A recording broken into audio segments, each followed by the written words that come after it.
Welcome to YouTube Education Channel অনুশীলনী 2.4 এই অনুশীলনীটোত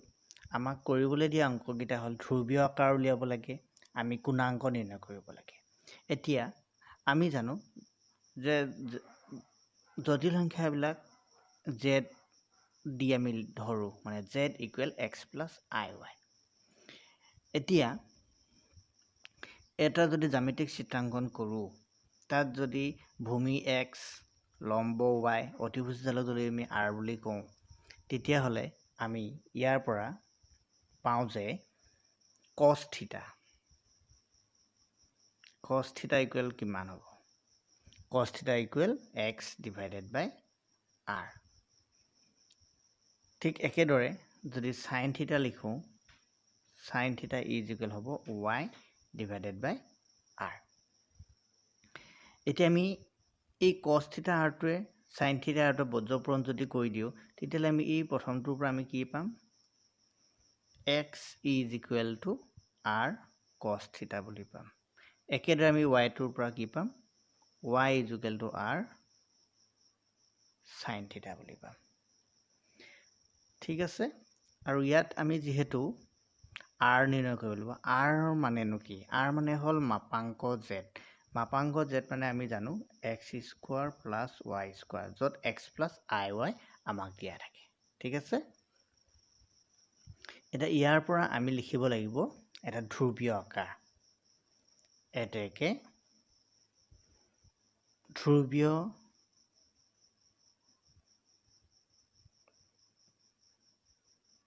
আকাৰটো হল z = আমি x + iy নাছিলে জানো তো আমি হেতু লিখি দিব লাগিব r cos θ plus i y মানে আসলে r sin θ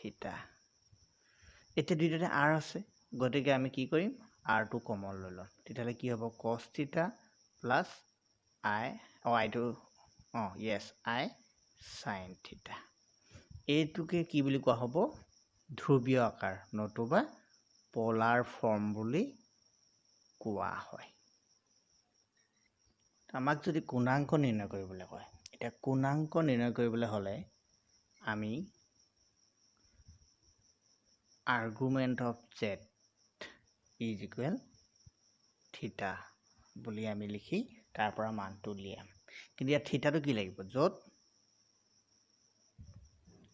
আমি tan θ = y / x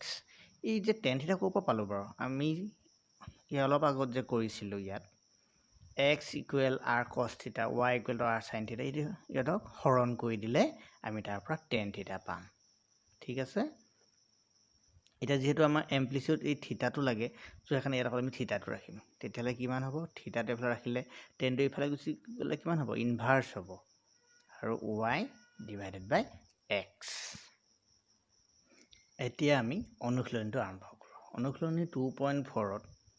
1 ৰ a টো দিছে -1 + i আৰু ইয়াত আমাক কি উলিয়াব কৈছে গুণাংক নিৰ্ণয় কৰিবলৈ কৈছে এতিয়া আমি অংকটো কেনেদৰে কৰিম এতিয়া এইটো আমি যদি z = x + iy হিচাপত ধৰো তেতিয়াহলে আমাৰ কিমান হ'ব এইটো -1 আছে মানে x = -1 আৰু y = ইয়াত 1 আছে তোমালোকে কিতাপৰ তালিকা 2.9c তালিকাখন চাবা আৰু এই তালিকাখনত আমাক কিছুমান শৰ্ত দিয়া আছে যে x টো যদি 0 তকৈ ডাঙৰ হয় নতুবা সৰু হয় y টো যদি 0 তকৈ ডাঙৰ হয় নতুবা সৰু হয় তেতিয়া ইয়াৰ যিটো অৱস্থান pz হেতু কোড বহিব চুকটো প্ৰথম দ্বিতীয় তৃতীয় চতুৰ্থৰ ভিতৰত আৰু তেতিয়া তাৰ আমি গুণাংকটো কিমান পাম ঠিক আছে তো এতিয়া এই অংকটোত x টো -1 ইয়াত x টো -1 মানে কি হৈছে 0 তকৈ x টো সৰু আৰু y টো 1 that means y টো greater than 0 তোমালোকে কি চাবা তোমালোকে চাবা তালিকা 2.9c এই তালিকাখনত এই চৰ্তটো ক'ত আছে এই চৰ্তটো হ'ল x 0 আৰু y 0 মানে আমাৰ 2 নম্বৰ তেতিয়াহ'লে ক'ত আছে দ্বিতীয় চুকত আছে এতেকে ই তৃতীয় চুকত আছে তো তোমালোকে কিতাপত দেখিছা যে দ্বিতীয় চুকত যদি থাকে তেতিয়াহ'লে কি হয় এতেকে কি হ'ব π/2 less than theta less than পাই মানে যিটো আমি কোণাংক পাম সেই কোণাংকটো 90 ডিগ্ৰীতকৈ ডাঙৰ হ'ব লাগিব আৰু 180 ডিগ্ৰীতকৈ সৰু হ'ব লাগিব এতিয়া আমি কৰিম এতেকে তোমালোকক মই ইয়াৰ অকমান আগতে সেই সূত্ৰটো দিছিলোঁ tan theta আমাৰ আছিলে y/x এতিয়া y মানটো আমি পাইছো এইটো y মানটো ইয়ালত একো নাই মানে 1 টা নাই জানো সো y মানটো হ'ল 1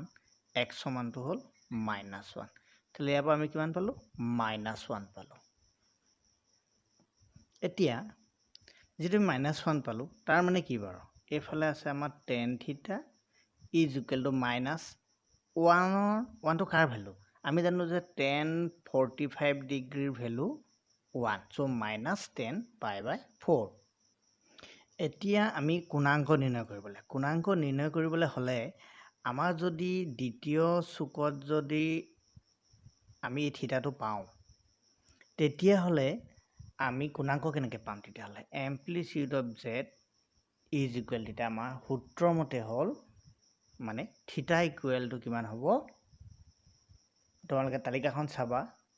2.9.1 ত আছে সেই তালিকাখন যদি দ্বিতীয় চুকত হয় তেতিয়া হলে কি হয় পাই মাইনাস আলফা বুলি আছে আমি যেটো ভ্যালু পাম হেতুক আমি আলফা বুলি কম তেতিয়া হলে আমি ইয়াত এটা কিমান পালো tan theta is equal এটো মাইনাসত আসলে নহয় সেই মাইনাসটো তেতিয়া আমি মাইনাসটো নধৰিম আমি ডাইৰেক্ট লিখিম যে tan সূত্ৰ মতে কি আসলে পাই মাইনাস আলফা মানে এইটো এই π/4 টো দেই এই আলফা মানে সো π/4 এটা এই যে π/4 মই লিখিলো এইটো -10 π/4 হনে নহয় মই তোমালোকক দেখাই দিছো চোৱা এতিয়া যদি মই tan π/4 কৰি দিও তেতিয়া হলে এইটো এক্সাক্ট আমাৰ থাকিব লাগিব তো এইটো এটা কি হয় তোমালোকে যেটো ASTC নিশ্চয় জানিছা a মানে হল অল trigonometric ratios s মানে হল sin আৰু its inverse that means cosec tan ৰ ইনভাৰ্স কি cot c to a cos তাৰ ইনভাৰ্স sec মানে এটো প্ৰথম চুক এটো দ্বিতীয় চুক এটো তৃতীয় চুক এটো চতুৰ্থ চুক এতিয়া প্ৰথম চুকত সব পজিটিভ ইয়াত sin আৰু তাৰ ইনভাৰ্সটো পজিটিভ সেকেন্ডত থাৰ্ডত tan আৰু তাৰ ইনভাৰ্সটো পজিটিভ c মানে cos এটো ফৰ্থত cos টো আৰু cos ৰ ইনভার্সটো পজিটিভ এতিয়া যেহেতু ইয়াত যেতিয়া যুগ্ম সংখ্যা থাকে মানে পাই বা তোমাৰ 2 পূৰণ হয় তেলে tan টো তেনেই থাকে আৰু পাই মানে কো পাইলে ডাইৰেক্ট 180 ডিগ্ৰী নহয় জানো ডাইৰেক্ট ইয়ালৈকে আহিলে মাইনাস আছে দ্যাট মিন্স আমি 3 নম্বৰ চুকটোলে ঘুমাই নাহে 2 নম্বৰ চুকতে ৰৈ যাব এফালে π/4 আছে থাক পাতি দিব লাগে এতিয়া হল এই দ্বিতীয় চুকত কোন পজিটিভ আসলে দ্বিতীয় চুকত আসলে sin আৰু cosec হে পজিটিভ আসলে tan টো তৃতীয় চুকতহে পজিটিভ আসলে তো এতিয়া আমাৰ ইয়াৰ ভ্যালুটো তেতিয়াহলে কি হৈ গল দ্বিতীয় চুকত আছে that means E negative so এইটো -10 π/4 আৰু এটা মই যে ফৰ্মুলা মতো আকৌ আমাৰ এম্প্লিটিউড উলিয়াওতে আমি পাই মাইনাস আলফা বহাওতে এই বস্তুটো একে থাকিলে নে থাকিলে তো তেতিয়া হলে এটা কি হ'ব দুইফালে যেটো আমাৰ tan আছে তেতিয়া হলে tan যদি ক্যান্সেল হৈ যায় সো আমি তেতিয়ালে থিটা ইকুৱেল কিমান পাম পাই মাইনাস π/4 টো অকল থাকিব তো সাইডত তোমালোকে যেতিয়া লসাগু লৈ দিবা তাহলে 4 পাই মাইনাস পাই মানে কিমান 3 পাই হ'বনে এইটো এটা উত্তৰ এটাকে থিটা ইকুৱেল ইমান মানে কোণাংক সমান 3 পাই ডিভাইডেড বাই 4 এইটো এটা উত্তৰ এটা দিটো চোৱা তোমালোকে I -√3 আছে তো এটো x আৰু এটো y so x is less than 0 যেটো মাইনাসত আছে আৰু y is greater than 0 যেটো ইয়াত 1 আছে সো ইয়াৰ আগতে কোৱা অংকটোৰ লগত এইটো একেই দ্বিতীয় চুকত তেতিয়াহ'লে দ্বিতীয় চুকত যদি থাকে তেতিয়াহ'লে থিটাটো লাইজ বিটুইন π/2 এণ্ড পাই এটাকে আমি কি উলিয়াব লাগিব tan থিটা ন tan থিটা ইজ ইকুৱেল ফৰ্মুলাটো আছিলে y ডিভাইডেড বাই x y মানে হ'ল আমাৰ কিমান 1 আৰু -√3 সো মাইনাছ tan 1/√3 টো কাৰ value tan 30 degree tan 30 degree ৰেডিয়ানত লিখিলে হয় π/6 সো ইয়াত এটা আমি পাইছিলো যেটা এমপ্লিটিউড উলিয়াবলৈ হয় ইয়াৰ আগৰ অংকটো আমি লিখিছিলো এমপ্লিটিউড উলিয়াবলৈ হ'লে এই মাইনাছত থাকিলে ফৰ্মুলা মতে কি আছিলে পাই মাইনাছ আলফা আলফা মানে এইটো π/6 তেতিয়াহ'লে আমাৰ কি হ'ব এতিয়া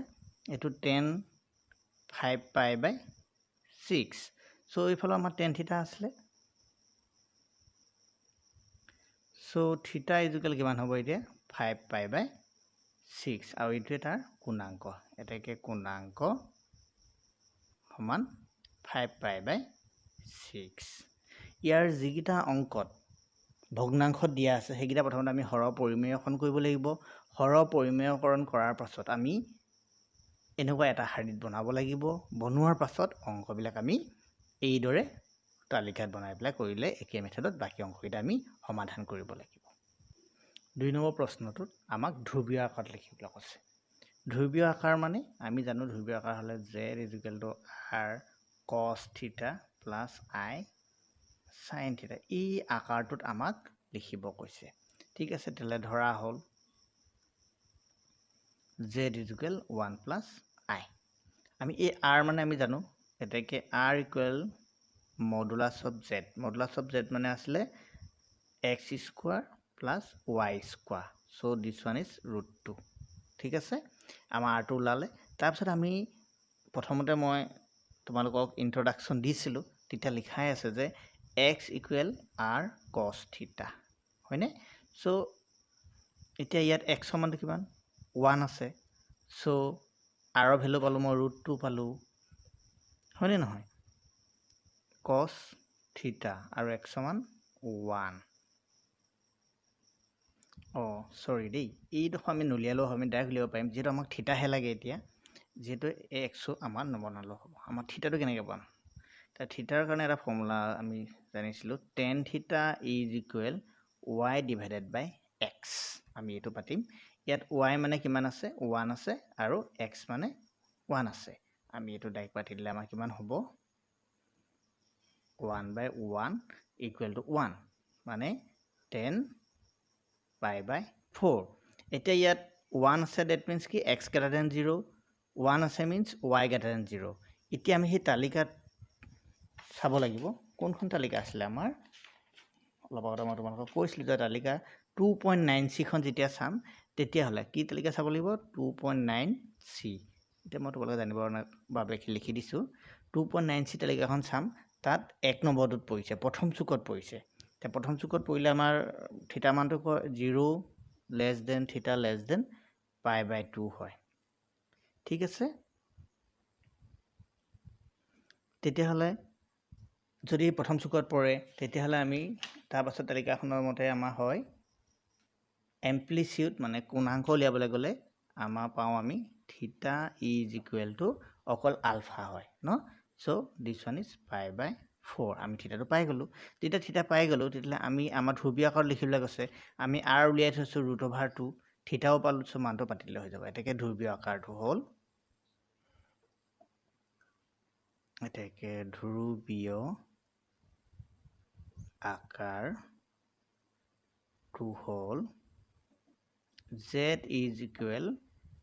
r মানে হ'ল √3 cos theta theta মানে হ'ল π/4 plus i sin π/4 এইদৰে আমি ধ্ৰুৱীয় আকাৰত বাকি অংককেইটাও কৰিব লাগিব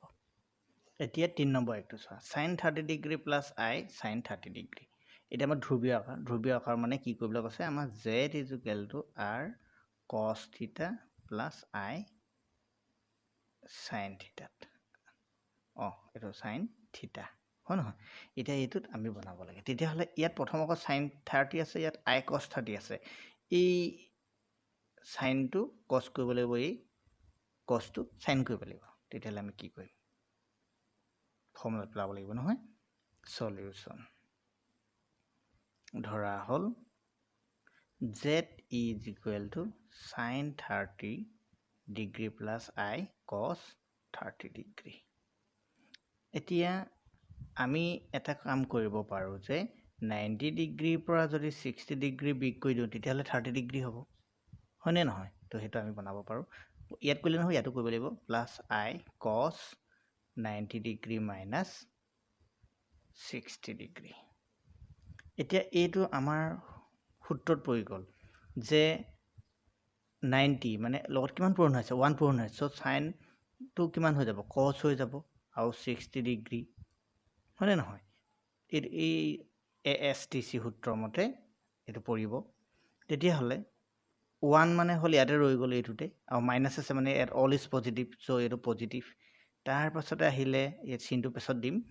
আইটো দিয়া এইটো 90 ডিগ্ৰী ইনটু 1 অযুগ্ম সংখ্যা 90 লগত পূৰণ হোৱা মানে কছটো কি হৈ যাব তাহলে সাইন হৈ যাব আৰু 60 আহিলে আৰু তাহলে 1তে আছে ইউনিটি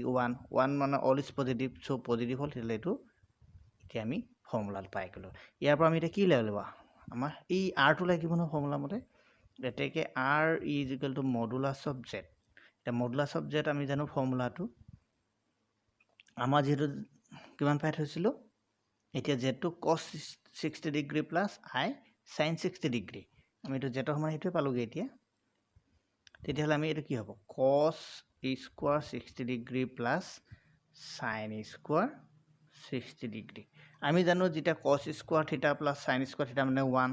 সো √1 মানে হল 1 এটাকে ধ্ৰুবীয় আকাৰটো লিখি দিলেই আমাৰ হৈ গল ধ্ৰুবীয় আকাৰটো হল আমাৰ ফৰ্মুলা মতে পেলাই দিব লাগে z is equal r মানে এটা আমি 1 পালো তাৰ পিছতে cos থিটা আসলে so cos 60 degree plus I sin 60 degree এটো এটা উত্তৰ এতিয়া 2 নম্বৰ অংকটোত ইয়াত sin 150 আছে ইয়াত 150 আছে এই অংকটোত আমি কি কৰিব লাগিব sin 90 ডিগ্ৰী প্লাস 60 ডিগ্ৰী কৰি লবা তোমালোকে তেতিয়া আমাৰ অংকটো ওলাই যাব 90 প্লাস 60 এতিয়া এটো কিমান হৈ যাব এটো cos 60 ডিগ্ৰী হ'ব সেকেন্ড কোয়াড্রেন্ট 90 into 1 প্লাস আছে তেতিয়ালে লাহেকে সেকেন্ডলে আহিলে সেকেন্ডত sin is পজিটিভ হয়নে নহয় সো ইয়াৰ পজিটিভ চিন তাৰ পিছতে I আহিলে এটো 90 ডিগ্ৰী into 1 মানে cos টো আকৌ sin হৈ গল 60 ডিগ্ৰী হৈ গল আৰু into 1 প্লাস আছে আকৌ ইয়াত সেকেন্ডত cos টো নিগেটিভ আৰু ইফালে মাইনাস আছিল নিগেটিভ কিমান হ'ব প্লাস হ'ব ইয়াৰ পাছত দেখো তোমালোকে নিজে কৰি লবা এটো হোমৱৰ্ক ঠিক আছে নাম্বাৰ 6 টো আমাক কৈছিলে যে যদি আমি কোৱেশ্চনটো এনসার লিখোতে দিয়া আছে লিখিম amplitude of z is equal যদি phi হয় তেতিয়ালে আমাক প্ৰথমটো কৰিবলৈ দিছিলে যে amplitude of z bar আমি জানো z যদি phi হয় z bar হলে কিমান হ'ব -phi হ'ব ঠিক আছে